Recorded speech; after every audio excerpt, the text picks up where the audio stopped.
अस्सलाम वालेकुम। आप इस बात के लिए परेशान हैं कि दिन ब दिन आपके जिस्म की कुव्वतें कमज़ोर हो रही हैं।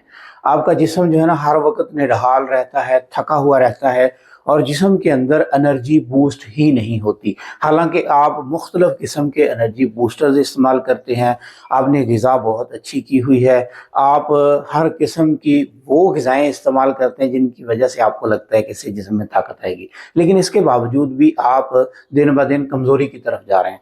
तो इसके लिए आपको सिर्फ़ एक बात पे सबसे पहले गौर करना है, क्या आपके मैदे का या आपका डाइजेस्टिव सिस्टम सही तरीके से काम कर रहा है या नहीं कर रहा? क्योंकि जो भी ग़िज़ा आपने खानी है वो सबसे पहले मैदे में जानी है, मैदे ने उसको हज़म के अमल से गुज़ारना है, अंतड़ियों में जानी है, वहाँ से आपके ये डाइजेस्टिव सिस्टम से होती हुई लिवर में और फिर ब्लड सर्कुलेशन में जाएगी। तो अगर आपकी ग़िज़ा आपको ताकत नहीं दे रही, तो बुनियादी तौर पे आपके गट में कहीं मसला है, आपके डाइजेस्टिव सिस्टम में कोई प्रॉब्लम है, जिसकी वजह से आपके जिस्म में डेफ़िशिएंसियाँ पैदा हो रही हैं।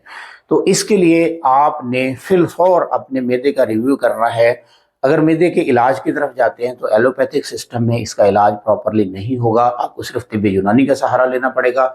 और तिब्बे यूनानी में अगर आप ये समझना चाहते हैं कि आपके मैदे का क्या मसला है, तो आप हमसे राब्ता कर सकते हैं।